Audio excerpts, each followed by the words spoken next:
Assalamualaikum. Laws related to gases. Boyle's law. In 1662, Robert Boyle studied the relationship between the volume and pressure of a gas at constant temperature. 1662 में Robert boil ने एक relation जिसमें उन्होंने volume और pressure को gas में discuss किया था और साथ उन्होंने एक कंडीशन लगाई थी इसमें कि प्रेशर और वॉल्यूम के दरमियान जो रिलेशन है उसमें टेम्परेचर क्या होगा, कांस्टेंट होगा. सो उन्होंने क्या चीज़ ऑब्जर्व की? He observe that the volume of a given mass of a gas is inversely proportional to its pressure.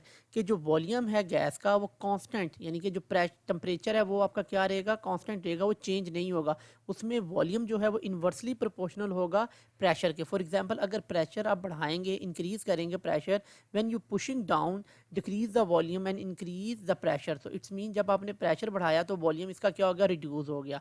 और इसी तरह अगर आप प्रेशर कम करते हैं, pulling up increase the volume and decrease the pressure. तो जैसे ही आपने प्रेशर कम किया तो क्या हुआ, गैस के वॉल्यूम में इंक्रीज आ गया यानी कि उसका वॉल्यूम बढ़ गया. लेकिन कंडीशन इसमें यही है कि इसमें जो टेम्परेचर है वो क्या है, कांस्टेंट है, टेम्परेचर चेंज नहीं होगा इनके इस लॉ के मुताबिक. According to this law the volume V of a gas mass of gas decreases with the increase of pressure and vice versa. क्या कहा इन्होंने यहाँ पे, दोबारा उसी चीज़ को रिपीट करते हैं कि जो वॉल्यूम है जिसको हम वी से रिप्रेजेंट कर रहे हैं वो क्या हो जाती है, गैस की डिक्रीज हो जाती है अगर क्या करें उसमें हम प्रेशर इंक्रीज कर दें या इसका उलट. सो यहाँ पे आप देख सकते हैं कि टेम्परेचर कितना है, 300, और यहाँ पे भी 300 है. ठीक है, यानी कि टेम्परेचर कांस्टेंट है, चेंज नहीं आ रहा. जैसे यहाँ पे प्रेशर इंक्रीज किया जिसकी वजह से आपका क्या हो गया, वॉल्यूम डिक्रीज हो गया. सेम हेयर, जैसे ही हमने यहाँ पे प्रेशर को रिड्यूस किया तो वॉल्यूम इंक्रीज कर गया. बिल्कुल इसी तरह से जैसे यहाँ पे बॉयल्स ने हमें बताया था. Mathematical it can be written as volume inversely proportional to 1 over pressure. तो ये प्रेशर के क्या होगा, इन्वर्सली प्रोपोर्शनल होगा कि जैसे वॉल्यूम इंक्रीज करेगा इट्स मीन कि प्रेशर उसमें हमने क्या कर दिया, डिक्रीज कर दिया है. सो इसका उलट क्या होगा कि अगर हम प्रेशर को इंक्रीज करते हैं तो वॉल्यूम उसमें क्या हो जाएगा, डिक्रीज हो जाएगा. So we say that V is equal to K over P और P V is equal to K. अब के क्या चीज़ है, यहाँ पे कांस्टेंट है, ये यहाँ पे डिवाइड हो रहा है. पी अगर ये इस तरफ आएगा इक्वेशन के तो ये से मल्टीप्लाई हो जाएगा. सो पी इंटू वी यानी कि मल्टीप्लाई हो रहे हैं, दैट इज इक्वल टू के, पीछे के रह जाएगा आपके साथ, that is equal to constant. Here k is proportionality constant. The value of k is same for the same amount of given gas. सो अगर आपके पास जो अमाउंट है, यानी कि हमने इसमें एक और चीज़ भी ध्यान में रखनी है कि जो अमाउंट है वो भी नहीं चेंज करनी, यानी कि इस कंटेनर में अमाउंट हो रहा है और इसमें हो रहा है वो भी सही उतनी ही रहेगी. यानी कि you can say that the number of moles should be constant also. So we have here two constant, number one is temperature and second is number of moles, or you can say that the amount, and we have only two variables, one is volume and second is pressure. Therefore Boyle's law can be stated as the product of pressure and volume of a fixed mass of a gas is constant at a constant temperature. तो क्या कहा इन्होंने कि जो P और V यानी कि जो प्रोडक्ट आ रही है हमारे पास, P for pressure and V for volume is equal to constant.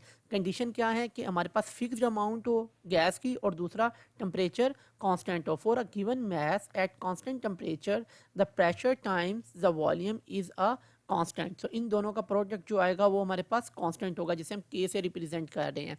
So P pressure of the gas and V volume of the gas. Temperature must be constant. If P1 and V1 is equal to K constant, then P2 into V2 is equal to K. अब ये आप कह सकते हैं कि initial है pressure है और ये इनिशियल वॉल्यूम है, और अब आपके पास फाइनल प्रेशर और फाइनल वॉल्यूम दोनों क्या आ रहे हैं, आपके पास कांस्टेंट आ रहे हैं. सो P1 is initial pressure and P2 is the final pressure. इस तरह V1 is the initial volume and V2 is the final volume. As both equations have same constant, therefore their variables are also equal to each other. अगर हम देखें कि दोनों equation में जो आपकी राइट हैंड साइड है दोनों में k है, ठीक है, so these are same similar to each other, और you can say that these are constant. अगर ये दोनों सेम है और सिमिलर है it's mean their left hand side also is equal, और वो भी सिमिलर होंगी. सो हम इसको इस तरह से लिख सकते हैं P1 into V1 is equal to P2 into V2, क्योंकि P1 V1 is equal to k है और P2 V2 is equal to also k. So in the place of them we arrange them in this way. This equation establish the relationship between pressure and volume of the gas.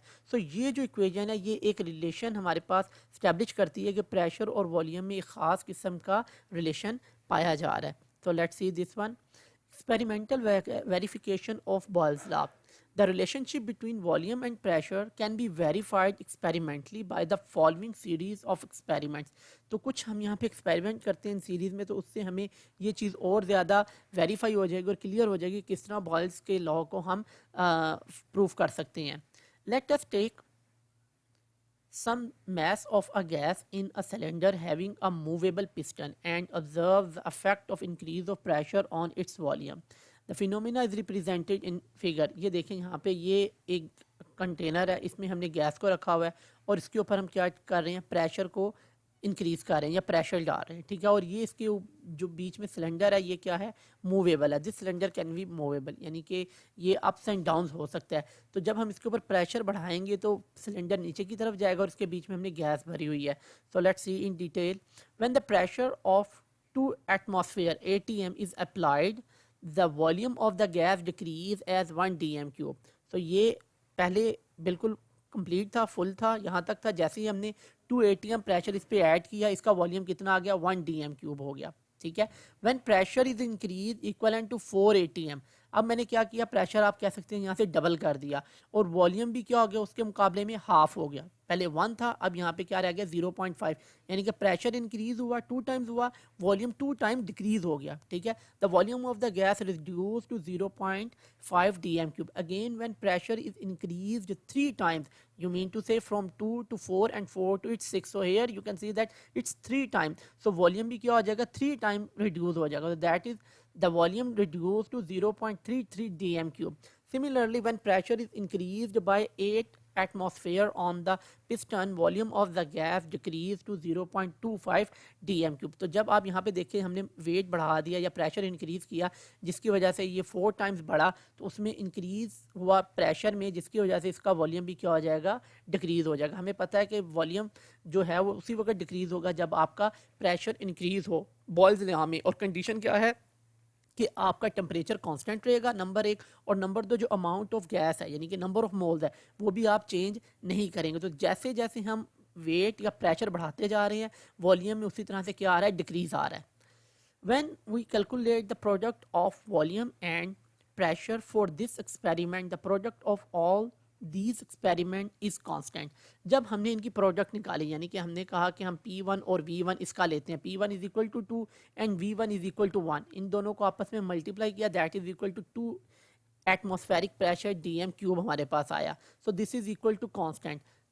तमाम में हमारे पास यही आएगा. क्यों? क्योंकि हम किस चीज़ को लेके चल रहे हैं, बॉयल्स लॉ को, जिसमें हमें पता है कि टेम्परेचर कांस्टेंट रखने पे P1 into V1 is equal to P2 into V2. अगर यहाँ पे P3 और V3 होगा वो भी यही आएगा, P4 एंड P5 और सबके सेम आएंगे. इसी तरह से P2 V2 is equal to 4, यानी कि ये हमारा प्रेशर 4 था और वॉल्यूम हमारे पास कितना था, 0.5, that is equal to 2 atm. इसी तरह P3 V3 6, 0.33. The product of both of them is also is equal to 2 atmosphere. The fourth one and the last one is P4. V4 is equal to 8. So 8 multiply 0.25, that is equal to 2 atm dm पर cube. तो इस तरह से ये चीज़ हमें साबित हो गई कि जैसे इन दोनों का प्रोडक्ट जो है वो कांस्टेंट है, इसी तरह से अगर हम इनको चेंज ना करें और इनमें प्रेशर इंक्रीज करें उसी तरह से इनका वॉल्यूम क्या होगा, डिक्रीज होगा, और ये हमेशा क्या रहेंगे, कांस्टेंट रहेंगे. यानी कि प्रेशर से पहले और प्रेशर के बाद दोनों सिमिलर लेंगे. अगर हम प्रेशर इंक्रीज करेंगे 3rd टाइम और 4th टाइम तो उसी तरह से उसके वॉल्यूम में क्या आएगा, डिक्रीज आएगा. और इसी तरह इसका ये उलट भी चलेगा, जैसे हम जितना वॉल्यूम कम ज़्यादा करते हैं और हम कह सकते हैं प्रेशर कम करते हैं तो इतना ही वॉल्यूम इंक्रीज हो जाएगा. इस तरह जब हम 6 एटमॉस्फेरिक प्रेशर से इसको 4 एटमॉस्फेरिक प्रेशर में लाएंगे तो इतना ही इसके वॉल्यूम में इंक्रीज आ जाएगा.